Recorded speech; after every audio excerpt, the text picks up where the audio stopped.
This week's case has been requested. May I please encourage you to leave your thoughts on this case in the comments below the video.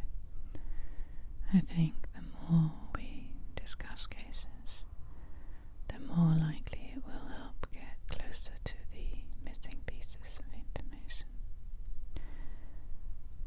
Today we're looking at the 2015 unsolved disappearance of Deanne Hastings. She was 35 years old when she went missing. Let's start at the beginning. Deanne was born on the 27th of February 1980. She grew up in Nevada. She had an older brother, Carson.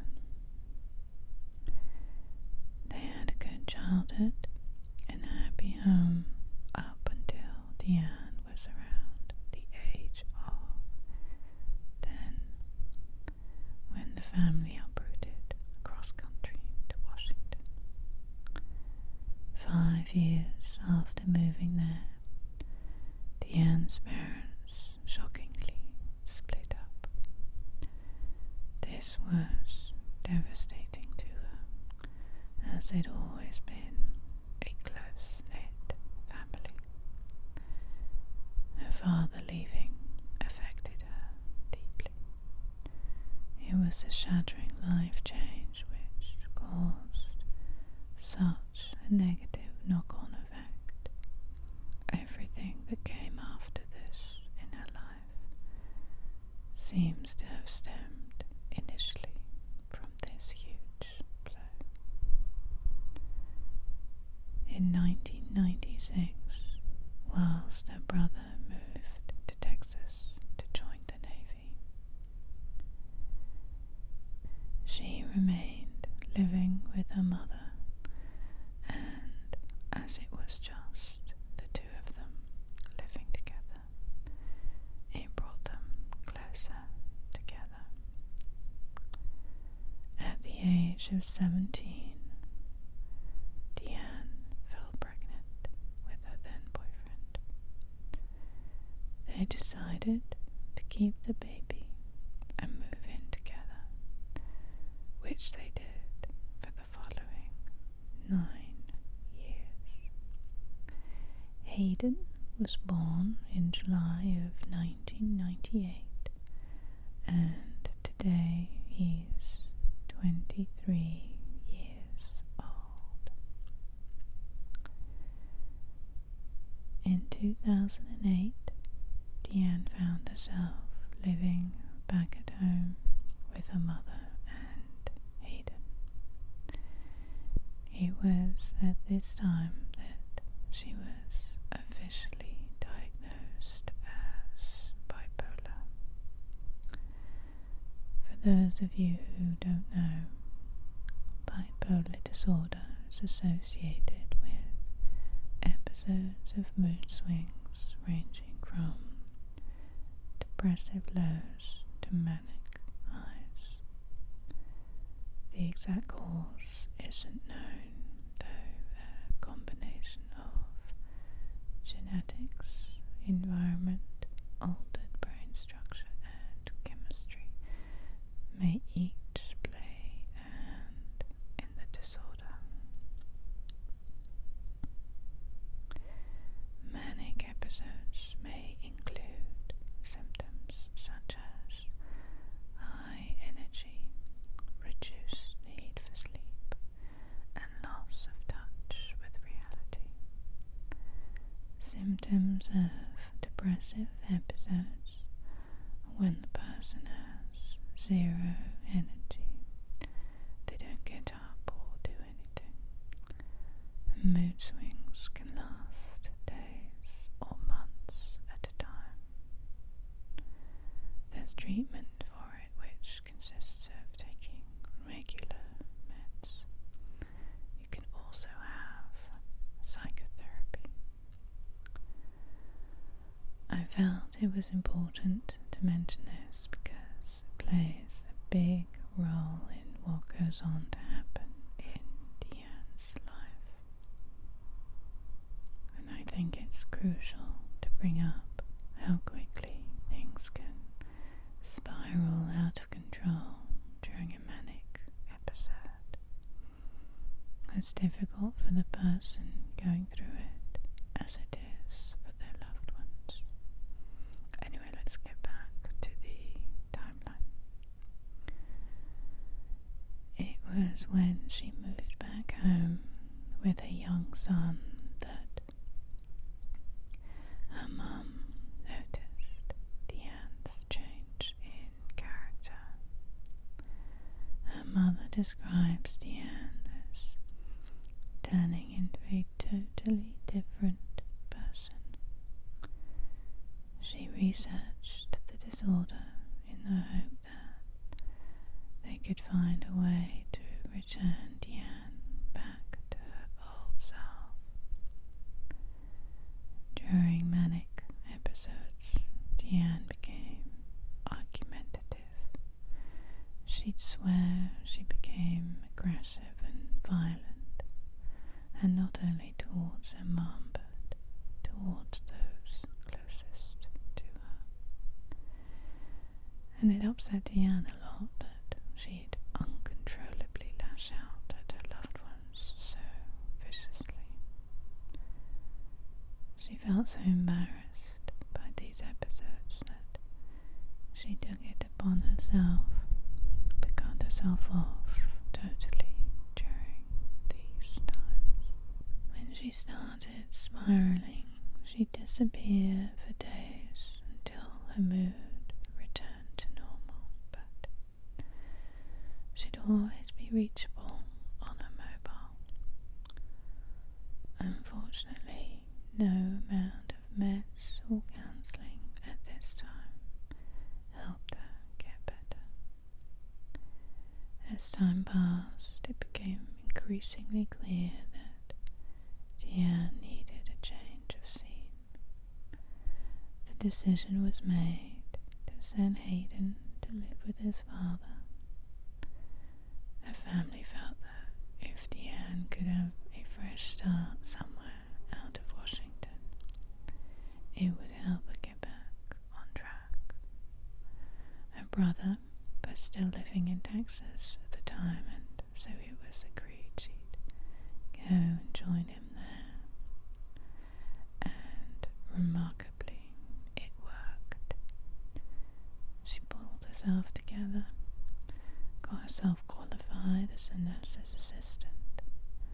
Whilst living with her brother, she met one of his friends, a guy called Randy, who was also at the same boot camp as Carson. Randy and Deanne soon became a pair. They were married within a year, and they went on to have 2 children, a son, Brock, and a daughter, Brooklyn. Sadly though, Deanne's episodes started to slowly become more frequent, and the marriage broke up 9 years down the line. Worryingly though, Randy being in the military meant that he could be deployed at any moment, and that would leave Deanne as the sole guardian to their 2 young children. So to remain on the safe side and get help bringing up the kids, she returned to Washington with Brock and Brooklyn, and they moved back in with her mum. Crushingly though, returning back to Washington brought back her manic episodes like never before. This time they were off the scale, gave her that push to finally seek proper inpatient treatment at a centre in Idaho, and it really helped. She finally got put on the right meds that worked for her system. She went into therapy, all of which helped her get back on her feet again. And once she did her time at the treatment centre, she moved into a flat, an apartment, all on her own, back in Washington, which is about an hour away from her mum and the kids. She needed to make sure that she could handle life by herself first, before taking on the added responsibility of bringing up kids on her own. And it also gave her the opportunity to spend some much needed time with her eldest son, who had until then been brought up by his father. It was here that she met her third long-time partner through friends, Mike Tibbetts, and they both told family and friends how happy they were together. And for Deanne's family, the best news was finally seeing her flourishing. They got engaged and moved in together. At the time, Mike worked as a project manager for an HVAC company, which means that he could cover bills, allowing Deanne to return to her studies, and she decided to train in cosmetology. So Tuesday the 3rd of November 2015 was a first day on her course at Glendale Academy. She was in good spirits. Her first day went really well and she was happy, looking forward to getting on with her course and getting qualified, moving onwards and upwards. Tragically though, it all came to a screeching halt that very night. She'd had her eldest son's girlfriend, Melanie, over that night, who she'd grown close to. Melanie had come over to get her nails done. By her account, Deanne was in good form and they had a really good chat. At about 9:30, Melanie made her way home. Deanne messaged Hayden to say she hoped he was proud of her being back on her feet and getting herself trained up at cosmetology school. So far, so good. But then something clearly went very wrong. Now there's a storyline that Mike relays what went down, which seems harmless enough, but there are many who don't fully trust his version of events. Anyway, here we go. This is how he says things played out. His shift ended at 10 p.m. that night. Deanne had had Melanie's company at home until 9:30. He says he returned home within the hour to an empty house, but he found a note from Deanne saying she'd had a good first day, she'd done Melanie's nails and had just popped out to the store. This note has never been seen by anyone. Mike refused to hand it over to law enforcement, so there is no proof whatsoever it exists. His reason for keeping it was because it was the last note he'd had from her and he didn't believe if he handed it over that he'd ever see it again. But this was 6 years ago. Why wouldn't she just text him on their cell phones? ghost text messages could be proven. A fake written note cannot, but why would he lie? The store he claimed she drove to was a mere 5 miles away. It would take no more than 10 minutes to drive there, grab whatever she was getting, and 10 minutes back. He says he waited for her at home until 11:30 that night, and then he drove to the shop to see if he could spot the car or find her at the supermarket. There was no sign of her en route, and when he got to the store, he found it closed. He claims he drove around looking for her until 2:30 in the morning, at which point it dawned on him that he could access her cell phone through their shared account. He got the GPS coordinates and drove to the car. Said the area was a bit dodgy. He found her car in a public car park. It was directly opposite the knitting factory, which is a small concert venue that has a bar.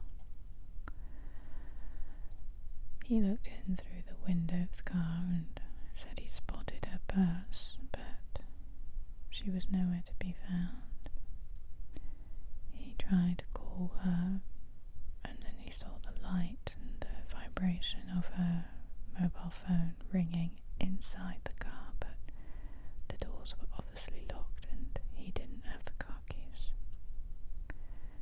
He figured that she would return to the car, so he just waited there all night until the morning for her to return to it. At 8 a.m, he rang Glendale Academy to ask whether she turned up to her second day on her course.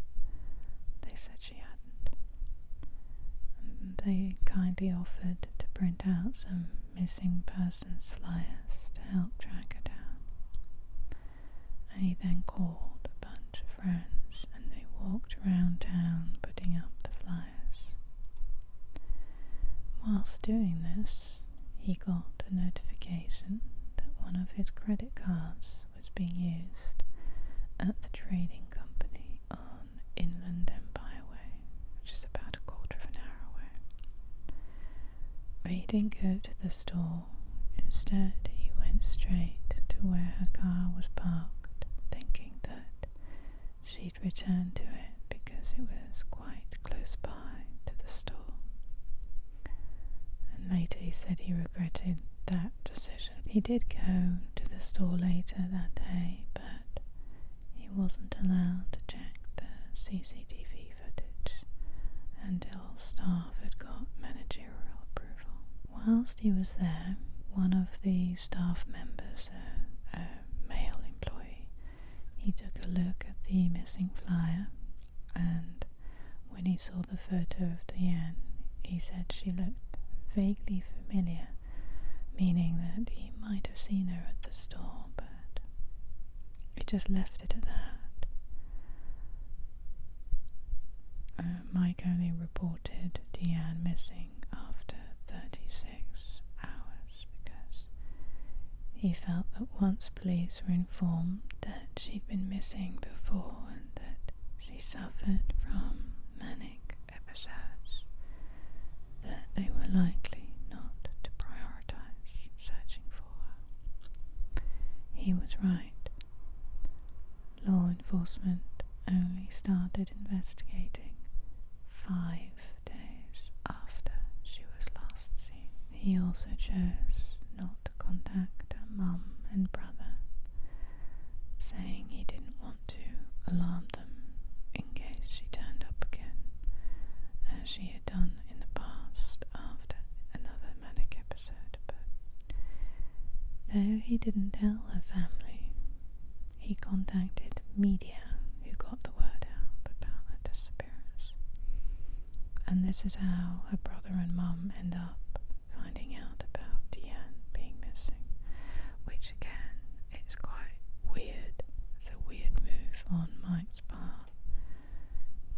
naturally call the family straight away. No, I mean, that's just not right. But when Patricia, who's Deanne's mum, heard she was missing, it alarmed her straight away because it was the first time that Deanne hadn't let her know before taking off. And she'd previously always been reachable on her mobile. The store manager contacted Mike to come and view the CCTV footage on Saturday the 7th. Deanne appeared on the video recording walking unsteadily, flailing her arms around and repeatedly looking behind her in a paranoid way, as if she's being followed. And she bought a bunch of random items. Some of these were a box of birthday candles, some vodka and a pack of string cheese, but it's a number of people who recounted witnessing her bizarre behaviour at the time that is mostly concerning. She'd been at a food store which was part of this retail park. A staff member working at a salon next door said that she'd come in clearly needing medical help because Deanne had approached her and she was calling out for her mummy. And she kept saying she'd been drugged and kidnapped, and she also, as well as this, she crossed paths with another 2 women who had tried to help her on the sidewalk, but she just blew them off. And they could see that she needed help, so they called the police. A female welfare officer came to check out the situation, and when she got there she found that EMTs were already at Deanne's side. And Deanne told them she'd been beaten, drugged and abducted. But she was also defiantly guarded about giving them any information about who she was or anything about herself. So it's a bit confusing, or she's a bit confused. All of this has happened to me, but I'm not telling you who I am. It's a bit off. She wanted nothing to do with the female officer. I just started walking away from her, and she walked towards a nearby cafe. So the officer stood back, she assessed her behaviour and concluded that she appeared drunk, but nothing more sinister than that. And she soon left the area, seeing as she didn't have a lawful reason to detain her. Now on Sunday the 8th of November, Mike received a call out of the blue from that same male grocery store employee who had briefly spoken to 2 days earlier, who on seeing Deanne's photo, that missing flyer, had told him that he thought she looked familiar. So Mike went to meet up with him, and this guy claimed at first he wasn't sure, but had since realised he'd actually spent the night with her that Friday night. He said that he'd come across her outside the knitting factory. They got chatting to her and ended up taking her home with him. There are different versions of the story he retells. First, he admits that they slept together, but later he admits to the cops that they did. He went on to telling law enforcement that the following day, he and Deanne got in his car, stopped off briefly at the grocery store, but only to buy some cigarettes. Just to clarify, this is the same grocery store he worked at where Mike had gone to check the CCTV footage. So the guy went on his own into the store to grabbed some cigs. He said he'd left Deanne waiting in the car, but when he got back to the vehicle, she'd gone bunked. But he'd found her car keys, which must have dropped out of her pocket. And though Mike didn't buy the course of events that the employee relayed to him, he nonetheless took Deanne's car keys from him, went straight to her car, and he drove it home. It's really strange that he took it upon himself to get in the car and move the car from where it had been left, when she was still missing and the inside of her car could potentially hold vital DNA evidence.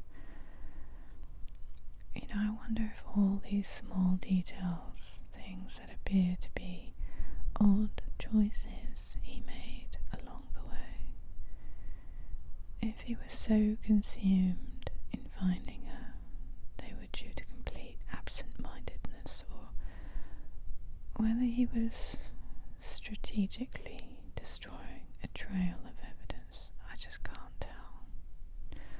What do you think? Please share your opinion in the comment section. I would really, really like to hear from you. Anyway, so according to Mike, he felt so frustrated with this employee's obvious lies. He went and gathered a couple of friends, and they returned to this man's house, ready to break down the front door if necessary. He was convinced this guy had purposely drugged Deanne and that he might be holding her against her will. But the guy let them in willingly. They looked round his property, but they didn't find anything. He did make himself look pretty suspicious, though, because he packed up his belongings and he left for good. Though I honestly think he got dragged into something which just totally freaked him out, and he upped and left simply to put distance between him and the situation. Personally, I don't believe he had anything to do with it. In the meantime, police traced Deanne's credit card's usage over those days, and they followed CCTV footage in the stores where they had been used. And they quickly descended on a low-ball petty thief and addict known to many, and his name is Randy Riley. He'd been kicked out of his rental and was living on the streets. And when police put out feelers via the media, a number of witnesses came forward saying that they had recently seen Randy with Deanne together and another man. As law enforcement followed Deanne's trail, they were able to place her at a storage unit not far from the grocery store. It's unclear why she went there, but it's where she crossed paths with Randy and his friend James. And they walked into the storage building, and a while later they were caught on camera walking out. I wonder whether they went into the building to take drugs, because shortly after, it's reported that within the hour, the three were seen together by Randy's previous landlady. Deanne particularly caught the lady's attention because she was sprawled all over the ground, and the lady asked her if she was okay, and Deanne told her that she was just upset because she was in the process of splitting up with her partner. And again, the same reaction. The lady just thought she looked drunk and moved on. The police tracked Randy down, and he relayed the same story, adding that the reason he was found with Deanne's credit cards was because she had given them to him, saying for him to go buy some food. He he was brought in for questioning, and this time he changed up his story. He claimed that the day that had been seen together, there was a point in the afternoon where Deanne went up this little hillock for a pee in the bushes, and both men had individually gone to try and fetch her, but she'd refused to budge. She insisted on staying where she was, and eventually the two men took off, just leaving her there. Randy and James passed by there the very next day, and though Deanne was nowhere to be found, they came across her coat and shoes, and Randy claims that he went through her coat pockets and found her credit card. Within weeks, he was booked with second-degree identity theft and possession of stolen property, and he ended up spending a year behind bars. Police searched the areas with cadaver dogs, but they never found anything. No evidence, nothing. However, that hillock where they claim, Randy and James claim to have left her, was a mere 300 yards from her front door. What's the likelihood that she wandered back home? Is it possible that happened? Could Mike have snapped? What we know is that the house they lived in was searched sometime after using sniffer dogs, but nothing was ever found. But what was also reported was that weeks before Deanne went missing, she'd sent her best friend messages saying that she and Mike had been having a lot of arguments. She told her closest friends that she wanted to split up from him. She thought he was drugging her at night. The trouble with this claim, though, is that Deanne was having a terrible time getting the specific medication that worked for her on her new health insurance. The medication they were prepared to cover was cheaper and not the same one she had been on that had finally been working for her. And remember, this was a really big deal. It had taken her years before finding the medication that stabilized her condition. According to Mike, she'd been taking the wrong medication for 6 weeks. It's highly suspected that what Deanne was experiencing was a bipolar break with psychosis. That explains the abduction, assault allegations, and paranoia. Whether Deanne's disappearance is at the hands of someone mentioned or whether a predator got hold of her remains unknown. Some believe she may still be out there. It's been 6 years and her case remains unsolved.